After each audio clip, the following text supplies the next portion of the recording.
All right. It says we're live, but like no one's here yet. So, Right. and And and, also and I Josh, where are you out of? You're in Toronto, right? Or Montreal. So Montreal? close. I Six love it. hours down the I love road. it. Close, close, definitely, definitely. I love it. There's been some talk about going to Canada on the Torque side of things, just for like some visits and some for client visits.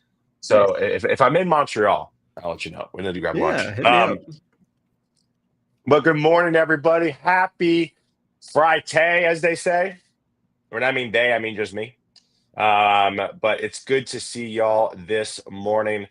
Super pumped to hang out with the goats, Josh. Josh, I listen. I have to. I'm gonna be honest with you. I butchered your name live the other day, last name, and I'm sorry. I'm very That's sorry. okay. I said live. I said live. I said I really hope he doesn't see this. So it's Como, right? You got it. I love it. Awesome. I tried to make it super French, and I was like, I don't think that's right. So excited to hang out with Josh this morning and have a great conversation on this Friday. I think this conversation can be very applicable to a lot of people.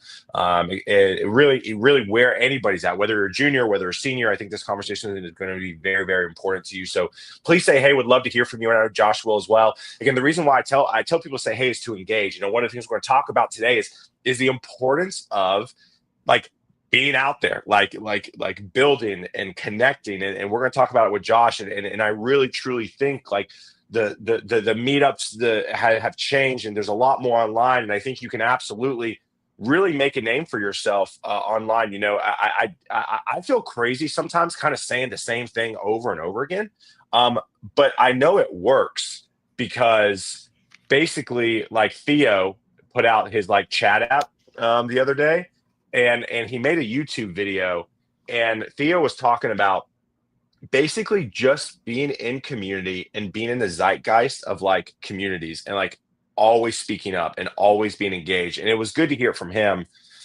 because sometimes I just feel a little crazy saying the same thing over and over again. So, but please say hey. Would love to hear from you. Let us know where you're tuning in from. Another thing too is I want to obviously give a shout out to obviously Torque. Right? I mean, listen, Torque. Everyone's in my DMs like, "What's Torque? What is Torque?" Listen, Torque is kind of we're a community first jobs platform, right? So be a part of our community. We've almost hit 3,000 Discord members in 4 months. When I started, we were a little under 1,000. It was very quiet. And now we're sending hundreds, if not thousands, of messages a week, and the community is really engaged. So we'd love to have you. But we also place people. So if you go join Torque.dev, if you join our platform, you have the opportunity to not only get placed by individuals at Torque, but Ronstad, one of the world's largest staffing companies, bought Torque, and you have the opportunity to get placed by some Ronstad recruiters as well. So join Torque.dev. You can get plugged in. We'd love to have you a part of the community as well. But again, for those of you tuning in, Trey, it's good to see you. Ricardo, Marcus, Chris, it's great to see y'all this morning. Thanks again for tuning in. And again, continue to say hey. Also, shout out to AppWrite. I am an AppWrite hero. I think it's a great little piece of software, even though I don't code. I've been told it's great. So I'm probably the only AppWrite hero that's non-technical, but love the crew over there. Check them out. They are fantastic. Sally, it's good to see you this morning. All right, let's go ahead and dive in. Enough of me yapping this morning. Josh, let's give the people what they want. Who are you? What do you do? And let's go from there. Yeah, so my name is Josh. I'm a software developer. I've spent the last few years focusing mainly on teaching. So I have my own online courses. But for much longer than that, I've been blogging. I've been teaching at local coding boot camps. And mostly I've just been, I discovered many years ago that I really enjoyed coding. In 2014, I think I got my first full-time role, even though I had been doing sort of contract work and various things before that. And yeah, that's been the ride I've been on ever since. Since 2020, I've been focusing on my own courses and blogging at joshwcomeau.com. I love it. And if people, let's talk about your courses. I definitely want you to plug in a little bit. Where can people go? I'm going to throw up a banner right now. Yeah, so the best place is joshwcomeau.com. There's a little courses navigation link that'll take you to either of my two courses. I have a course on CSS and a course on React. I love it. Is that right? Is that right? Yep. Is that good? That looks perfect. Straight. Awesome. Go check it out. Listen, I'm not technical. I met Josh at Render. A lot of people like Josh. Josh has a decent following. If you have a decent following, people like Josh feel like Josh is a good product. So if you want to go level up in React and then CSS, you said, right? Yep. Awesome. Right. If you want to go check out some React, some CSS, and level up, go check out Josh. Like I said, I think he's a fantastic individual. So Josh, let's go ahead and dive into the conversation today. just around like going out on your own. I know you're building courses. You're not necessarily out here like freelancing and like hardcore like coding with clients, but you're still building, you're still doing your own thing. Um, can you just let's start super high level. Can you give just some words of encouragement or some thoughts for people who have maybe always worked full-time jobs, but maybe has had some sort of like calling or some just kind of like, I should go, like maybe I do something on my own. Can you just give some words of encouragement for those folks? Yeah, I mean, it was one of the best things I ever did. And my only real regret is that I didn't consider it sooner. It was one of those things that I had spent many, many years thinking of this as a thing I wanted to do, right? I had in the back of my mind, I saw what like Wes Boss, fellow Canadian, has Yeah, done yeah, with his yeah. courses. Yep. And I just figured I had all the time in the world. I wound up hurting myself. I got a nerve injury in one arm and that spread to the other arm. And I spent like 6 months, 7 months where I couldn't type or use a mouse. And that That's experience will crazy. really, yeah, I learned how to That's code crazy. using a microphone and an eye tracker. So I was still able to do some, yeah, that's a whole separate tangent, but it's interesting stuff. But the takeaway from that experience for me was the recognition that like there isn't an infinite stretch of time that we have, and that really like Mm. I realize I'm getting really dark for 10:30 in the Yeah, morning. yeah. We're Uh, diving in. We are 6 minutes in, and Josh is going for it this morning. yeah, like I had this vision of everyone has a number floating above their heads, and it's the number of keystrokes left in their life. So every time you depress a Whoa. key on a keyboard, that number goes down by one. It's like your Goosebumps. bank balance in your bank account. It's like a currency. It's a resource that you should allocate strategically, right? Like if you're working a job that you're not super enthusiastic about, and those keystrokes could be better spent doing something that you're really passionate about or that you've always wanted to try. That's not an infinite pool. Like you should consider. And like I also want to be very clear that I was very privileged. I was in a position where I had a couple of years of savings in the bank. So in my mind, the worst case scenario was that I gave myself a year. I did it. If it didn't work, I could probably, and granted this was 2019, 2020, so times were a little bit better then, but I figured it would be pretty easy for me to get back into the workforce if I wanted. So it really didn't seem like the pro con trade-offs were so in the favor of trying it that I figured it would be silly not to. And once I had that realization, it's like, oh yeah, of course, this is obviously what I should be doing. Yeah, And that's what I've been doing absolutely. ever since. So talk about, I mean, I do feel like people really don't know where to get started, right? They're like, hey, listen, like I want to go out on my own. I want to build something. I think there's a lot of from a financial perspective, and that's one thing really from a tort community. I want to empower people. I want to create these like PDFs of like how to get started financially, taxes, blah, blah, blah. And I know it's going to be kind of its own thing, but like when you started, like did you always know that you wanted to do a course or did the course come later and you did some freelancing kind of development on your own first? Like give me kind of that side of things. Yeah, so like I mentioned, it had been in the back of my mind for quite a while. And I think the first like concrete step, although it wasn't really, it's hard to draw the line of like what Sure. is and is not intentional, but I started blogging in 2014. And initially it was mostly just a way for me to organize my thoughts. I was sick of having the feeling that I think a lot of developers can relate to, where you get stuck on a problem, you spend 3 hours wrestling with it, you solve it, you move on with your life, and then a month later you hit the same problem, but you don't remember how you Okay. solved it, and you have Yeah. to go through the whole process again. So initially, it's like when I solved these problems, I would spend the 15 minutes and write up a little blog post. That way, next time I run into this, I I can reference love it. that. And I made it public, and I started blogging on Medium. And most of those Medium posts to this day have like 200 views. Like they were not popular, but it did sort of teach me how to blog.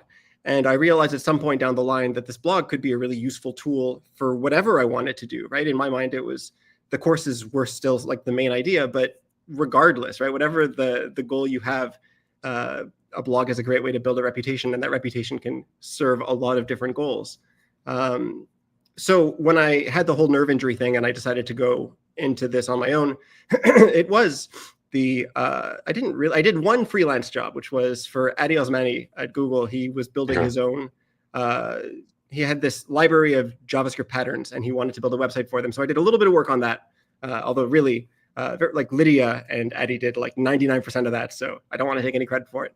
But that was mostly because I really like Adi and thought it would be a fun project. I said no to many, many things because I really Yeah. wanted to focus on the courses. I love that. Talk about. I want to talk about blogging, building in public. I know people are so tired probably about hearing this, especially for me, like build in public, blah blah blah. And I think people when they hear when they hear people say build in public, I feel like they like think like Mr. Beast or like Right. like influencer, content creator. I love what you said about how you were just blogging really for you. So when you had that problem, like Barrett said, I have no memory of this code. You can come back and like go to it. I mean, I think that's so fundamentally simple. And I think is what I try to preach. I'm not asking you to create an email newsletter, a texting community, a live stream, any of this stuff. I'm just asking you to document. And so can you talk about just the importance of just documenting your journey? Yeah. I mean, that's the reason I started was mainly for that purpose. But I quickly realized like I had these posts on Medium that had 200 views, and I would get 2 comments from people like, "Oh shoot, I had that same problem too," and this was Yeah, really helpful. yeah, And it's yeah, amazing, right? It's so cool that like the little bit of work that you do to document it has this profound impact.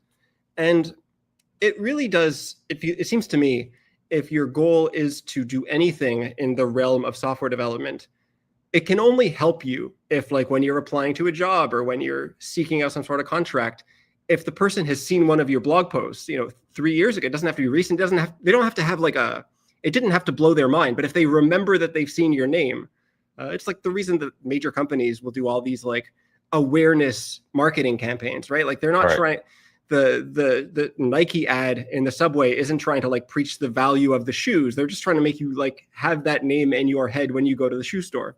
So yep, I think that there is so many benefits, and you're right. It doesn't have to be like yeah, the influencer the no, toolkit that everyone has. I mean yeah, that's for certain goals. That's the way you have. That's beneficial to do it that way. correct. But just if you're a developer and you're just trying to like build your reputation, of course, like all of that is superfluous. It's just about uh, creating a body of work that shows that you know what you're talking about and that you can sort of use as proof when people are Yeah. considering working with you. Absolutely. I love that. And so this just popped in my head, and I want to ask you this because I think people they want to start out on their own. And in full transparency, when I left my last company before I landed at Torque, I was thinking about just going out on my own. I fielded, I texted some engineers that I really, really respect. I was like, "Hey, what are your thoughts on this?" They actually, most of them thought it was a good idea, but I was like, "Should I go course? Should I go courses? Should I just like sit myself in a studio and record how to find a job and Taylor's playbook and all this stuff?" Or I was like, or I could probably consult in terms of content creation, community building, all this stuff, kind of like what Tessa Creasel was doing, kind of with her work. What made you go coursework instead of like just straight up freelancing from like a development perspective? Because I think some people deal with that. Like, should I go course? Should I go 1099 do that thing? Like, should I start my own company? You know what I'm saying? Like, I think there's a lot there that people need to kind of break through. Yeah, it's a great question. For me, it just seemed like the most obvious path for me with the skills that I had. I think like one of the things too is I really like building stuff. And not only that, I really like building stuff where I'm the only stakeholder. Like I get to decide what I'm Yeah, doing. I don't want yeah, to have yeah. to like present something to clients and get their approval. I mean, I've done some of that. But that was really like when I thought about like what is the role that I want for myself? Like what do I want to spend my days doing? This just seemed like the nicest alternative because like in my case at least, I built my own course platform. My courses are really like built around the idea of interactivity and experimentation and practice. So Yeah. there are videos like any other course, but I say like half of my time is spent just building interactive widgets and creating exercises, and it just is fun, right?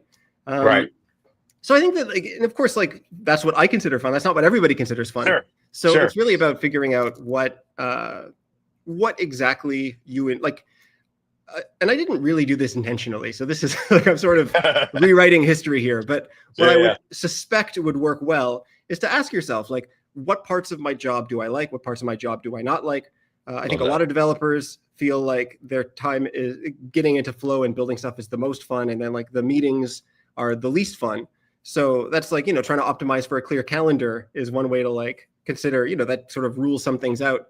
But there's plenty of different people have different things that they get energy from and enjoy. 100%. So yeah. 100%. Did you when you like did you field questions of people like before you rolled out your training course? Like did Mm, you like message people and you're like, hey, what are your thoughts on? Because I think too some people are also too concerned about other people's opinions, right? right. Like but I do think there is some market research that needs to occur. If you want to do something. Did you reach out to people like, hey, I want to do this. What are your thoughts? Or did you just like, hey, block out the haters? I'm just gonna do me and see if it works. Yeah, this is I should have mentioned, this is a good thing to hone in on. I had spent a few years teaching, so I worked for a local coding boot camp. I would do evenings and Oh, weekends okay. at the coding boot camp, and that did sort of help me realize that, like, oh, this is a thing that I enjoy. And not only that, it built up the skill of knowing how to do this. And I think that there's like two separate things, but they're sort of related. One is you want to make sure that you understand, like for people that do want to pursue courses, the creating the course is not step one. That's like step 7, right? Step 1 Yeah, is get yeah, experience teaching, like yeah. learn how to teach. So Step 2 is so like good. build an audience, right? Like the blog. And I think the two necessary ingredients for me were creating the blog, and then teaching in person, or most of it was in person. With COVID, it moved online, but still like in real time. Sure. And that does, like, it helps you in so many ways, teaching. In fact, just like as a general, like forget creating courses, teaching is a great way to level up as a developer, because you'll work with 100%. students who are just starting, and they'll ask you a question and you'll open your mouth confidently and realize, oh, I don't know. Like one student asked me what the difference in JavaScript is between a statement and an expression. And this is like, I've worked with statements and expressions for 15 years, and I couldn't put it into words. And this, I had to like actually like figure, like I have a broad intuition, right? It's like going into a room with your eyes closed and feeling around for the shape of things. And then like you can sort of see it, but if you turn the lights on, you'll have a much better, more clarity. But I wouldn't have Yeah. known that that was a hole in my knowledge without those questions. So fielding questions from aspiring developers is a great way to like round out your own knowledge. But if you're creating courses, it has this other benefit of understanding where people are so you can meet them there. I think if the thing that I see a lot of people do is they know exactly what they need to teach. Like they have the curriculum in mind and they create that. And if they haven't done the work of building the audience, then only their like friends will buy it because there's 100,000 courses out there. But if they haven't done the work of teaching, maybe they have an audience, they'll launch it, and students will hit the first exercise and be like, I don't know what this is. Like, and it's, the whole course is premised on the assumption of knowing a few things. And if people don't know that, then the entire course. So I think that is, and then of course, like another thing that I did is I created some of the content. I got a bunch of former students from the bootcamp to go through the content. I launched in sort of stages. Like I had this early test squad of people that I kind of knew at first, and then I expanded that to people that had reached out asking specifically if they could help test, and I had like 15, 20 people like that, so I added them. Then I did an early access launch, which was sort of a beta launch where it was open to the public, but only for a week. And people, I got my courses now, I've collected, actually, hold on, I'll tell you, because it's kind of fun. No, you're good. And then Henri, yes, this is live, brother. It's good to see you, man. Really, really, really good to see you. Yeah, I've collected 10,500 pieces of feedback about my courses. Holy smokes, are you serious? I still have 1,600 that I haven't gone through. So I've gone through 9,000 pieces. So it's been a lot. Yeah. Hold on. That, all right. Do you ever, I'm trying to figure out, like, do you like live for the feedback, or does it kind of like bother you a little bit? It depends. Yeah. Definitely at first it was really useful. And I was most appreciative of the people who were most critical because, it was early enough then that I could do something about it. What winds up happening, and the other thing too is, and this is what I recommend, and this is very niche advice, but what I do now is I wait a few months, I let it accumulate. Like I have 1,500 unread pieces. Then I sort it by lesson. So I can go through the 7 pieces of feedback for this one lesson. And if I don't see the same thing more than once, I usually ignore it, because like a bunch of people have like their own sort of pet, like this person doesn't understand this. But if it's only one person out of the like 15,000 people that have taken the course now, it's probably not something that is, and it's tricky because sometimes there is the one person is voicing the thing that 15 people thought too. But what I've come to realize is like you do sort of build an intuition for like which pieces of feedback point to a serious problem and which pieces of feedback are more just someone's personal idiosyncrasies, and Sure. it doesn't work with the way their mind works, but it's broadly, because you're never going to be able to like teach something to 100%. No, Um, no, no, yeah, not at all. Man. That is fascinating stuff. Let me ask you this, man. If you were to go back in time, would you do anything different? that's a good question. Because I mean, like you talk about, yeah, because you talk about building Medium. I don't know if like you look back and you're like, man, I wish I went more all in on Twitter at the time, or I wish I went more in on LinkedIn, or wish I went more in on X, or not. I mean, like XYZ. Like I'm kind of curious because obviously you've built such a following, you have a name for yourself. I'm always curious for the guys and gals who have built a name for themselves if they were to go back and do something differently. I mean, so I don't have any. I mean, the one thing I briefly mentioned was I could have started like a couple of years sooner. Like I put it off Yeah, longer than I probably should have. yeah. But at the same time, I got a lot of useful knowledge in the work that I did during those years. So even that, my philosophy generally is, if I'm happy with where I am, and I am, um, it feels almost like the genie comes out of the bottle and they give you three wishes, but you forget to bring your lawyer, and so it goes totally backwards, and like it's technically the way you wanted. When I think about this, I think about like there are things that maybe I could say if I could go back and change, I would, but who knows the consequences that would follow from that. I know. Yeah, And yeah, maybe yeah. I would wind up in a 100%. situation that is less ideal than where I am now, and I'm pretty happy Yep. with how things are. So not really, which I realize isn't like the most helpful No, no, that's fine. answer, but yeah, I No, think that's that fine. just like quickly, the Yeah. thing I would say, because I recognize the point of the question is to try to come up with like, sharing things so that other people following the same path can avoid some of the mistakes. But I think like the bit of advice I would give there is I don't generally reconsider all of this. Like I think there's actually value in just trying to look forward rather than back. So that's Mm. the way I generally do it. I love that. Yeah, no, absolutely. People ask me that question before. I was like, honestly, no. Like, it's all worked out. I do have to say, like, I would have wish I would have started sooner, right? And I think, like, and that's what I encourage people. Like, if you really feel the need to do something, um, everybody I've talked to that is pursuing exactly what they want to do, they wish they would have done it sooner. Right. And so let's just go with that. I love that. As we obviously kind of last 10 minutes together, I do want to talk about obviously your courses, you see a lot of feedback. Is there anything that you could share that maybe developers are kind of still missing, or that you're seeing in the market where people are still missing the mark that they could get better at? Yeah. Just from a technical perspective. So it's CSS is my answer. I think that CSS, and the reason I created my first course on CSS was I recognized from my own experience learning, but also from the developers I've worked with, so many of us, and it's kind of complicated, but so many of us focus exclusively on JavaScript because that is the thing employers value. And there's truth in that. JavaScript skills are the number one thing that employers, at least in like the front end / full stack Sure. space, that's what they value. But I feel like if you can spend 20 extra hours on CSS, you can bring your CSS level from like a 3 to a 7 out of 10. It's like a massive improvement in a relatively small amount of time. And that's like a really helpful ancillary skill. Whereas like those same 20 hours in JavaScript might take you from like an 8.1 to an 8.2. And like, is that really moving the needle, right? So I think that we've always focused so much on the highest priority thing that we think our employers are after. But there's secondary things that are still really important that we can really elevate in that same time. Same thing is true for accessibility. Building design skills as a front-end developer is super useful too. Okay. So there's like a bunch of like ancillary things that I think don't Sure. get the attention.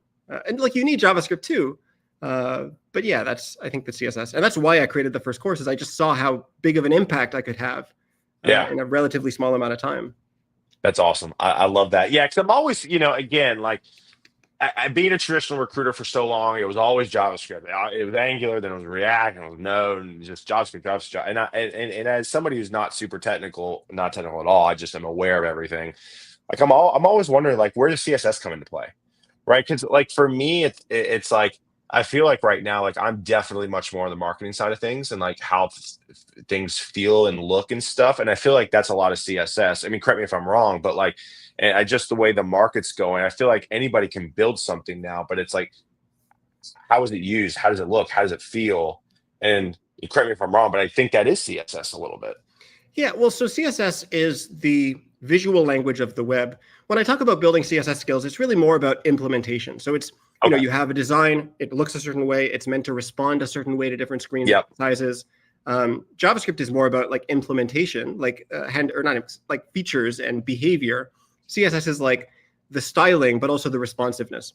Okay. And that is like, I see Trey in the comments saying I was that gonna. they use Yeah, I was Tailwind. gonna say that. The thing is, it's all CSS. Like Yeah. Tailwind, the browser only understands CSS. Tailwind compiles. It doesn't even compile. It's just classes. And this is, and I also saw Barrett talk about how CSS is painful. Yeah. Absolutely true. But the thing about CSS, and this is why I think a small amount of time can make such a big difference, is it's an extremely abstracted language. Like you write this little property, display flex, font weight bold, right? These little things, and these massive machines behind the scenes pluck those values and assemble them in weird ways. Yeah. There's all these concepts, and this is like for myself, I had been building web applications for like 10 years. And like I mentioned earlier, like in the dark, feeling around, I never took the time to learn it. I just would experiment and see what works. And you get little snippets that you can copy paste, right? You figure, okay, these 5 properties together do this thing.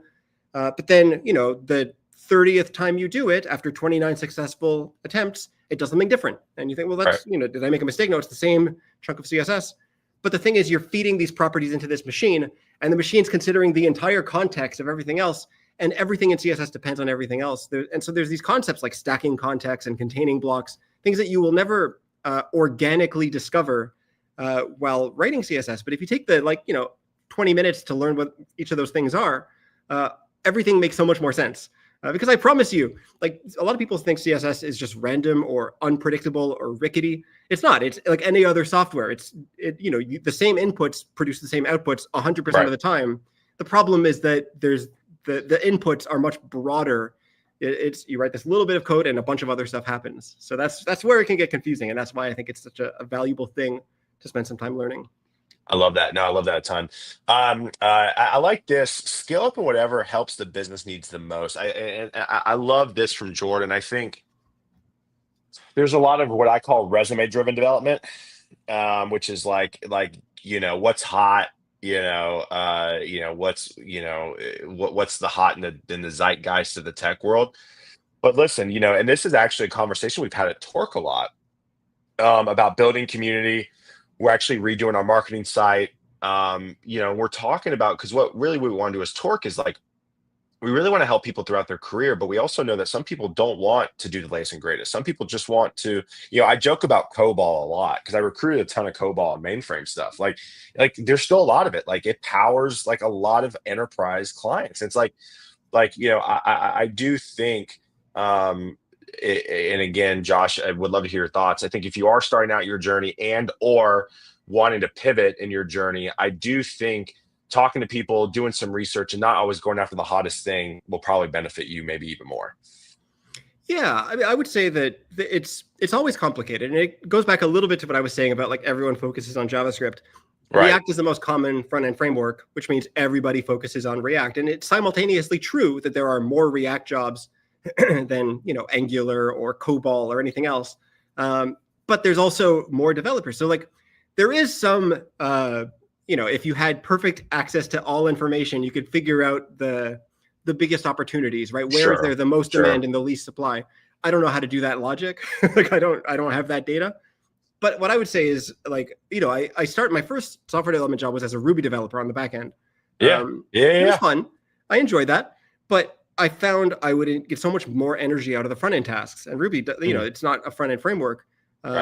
So eventually I sort of, that's the way the pieces sort of fell. Like I wound up spending more of my time doing the thing that I liked, and that's where I wound up working. So I think a lot of the time, it can be a valuable strategy to figure out where is the biggest opportunity if you're like really disciplined and really able, or just like really broadly interested in things. But I think for most of us, like just take the thing that you enjoy the most. You'll be I willing love to that. work a lot harder. You'll get a lot Yeah. further with it. Yeah, within reason, right? Like I think that like a lot of us would rather just play the guitar all day, and like, well, that's a different story. Right. Yeah, exactly. Yeah. No, But within 100%. the scope of tech, I think that there is. Yeah. That's a decent And strategy again, for most I would people. say right now too, the trend I've seen is like companies, like I think last 2 years with COVID, like companies were fine with generalists. Like if you touched a bunch of different technologies, like you were good with that. I think we're definitely back to being a specialist. And so I think if you can like drill down in one skill set and be known as like the CSS person, or the whatever, right? I think that carries a little bit more weight right now, in this market. I love this. The amount of effort I've seen people take in avoiding plain CSS would have made them a CSS expert. Yeah, 100%. 100%. Steven, it's That's good to good. see you. All right. As we wrap up here, and again, thank y'all for tuning in. Please go connect with Josh. Please go check out his course. I'll throw up his course here. So, Josh, I do kind of this rapid fire. You were on like I think a year ago, but we'll do it again. So first question I always ask: if I told you tomorrow that you can't wake up and do what you do, you can't be in tech anymore, but I'll pay you the same amount of money, if not more, to pursue a hobby, essentially, what would it be? Making music. I have I love a grand piano Yeah. behind me, so Oh, I'd become nice. a Okay, great. concert pianist maybe. Oh, that's fantastic. I love that, man. All right. So then the next question, which kind of goes to the first question, is outside of that, what do you like to do outside of work? Yeah, I mean I have been spending a lot more time recently making music, which is a lot of fun. Okay, that's really cool. And I wish I had an example on me. One of the things I spent most of my life doing was yo-yoing. So Really? and I find it's actually a really helpful skill for developers because it's just enough, like it keeps your hands busy and it keeps your mind kind of busy. Yeah. If you're ever like stuck on a hard problem and like, the trick of like going for a walk and you come back and all of a sudden that the clarity you get, it's like a great tool for that. I mean, not the only tool for that, but it's like a great way to get that same effect of taking yourself away from something. Yeah. It's a fun hobby, yo-yoing. I was a big yo-yo back in the day, man. I love that. That was fantastic. The third question, anything you've read, watched, consumed lately in the tech ecosystem that you have enjoyed, or you're keeping an eye on, or you're actually implementing from a day-to-day coding perspective? Is there just any content recommendations, I guess you could say, within the tech space? That's a good question. The person I find myself nodding along to the most is Danny Thompson. Like every time you post something on Blue Sky, Yeah, he's great. He's like, that makes sense. Yeah. Yeah. I love so he's, Danny. I think, a great resource for many developers. I think so too, man. He's great. He and I go back to COVID. He did a kind of a call for people, I guess you could say, to do LinkedIn critiques. And I slid into his DMs, and ever since he's been a dear friend. So yeah, I love Danny to death. I mean, he just popped into our Discord the other day too. Last question as we wrap up here. And again, thank y'all for tuning in today. I appreciate it. We appreciate it. The show's called Guidance Counselor 2.0 for a reason. We had guidance counselors in middle school, high school, and college, but now with adults, we don't really necessarily have a guidance counselor to turn to. Ask for career advice, ask for help, general help, career stuff. If you could go back and like in time and give Josh some career advice, young Josh, what would you tell him? Yeah. And actually, I'm going to immediately contradict myself. The one thing Danny says that I don't agree with is he really puts a strong emphasis on in-person meetups, going to meeting people in person, going to networking events. And that's great advice for many people. I took that advice. It did not work at all for me. Like I was in Toronto at the time getting started as a Ruby developer. And so there was something called Rails pub nights where developers would one Wednesday every month, they'd go to a pub and they'd have beers and talk. And I don't like beer. I don't like drinking.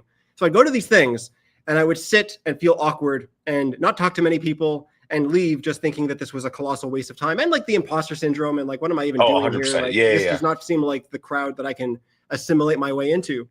And that's just because like, that's not my jam, right? It's the way that I eventually found success was building stuff and showing that stuff online. So I think that there's 1,001, like years ago, I posted a tweet, which was like, if you work as a software developer and you don't have a CS degree, how do you get in?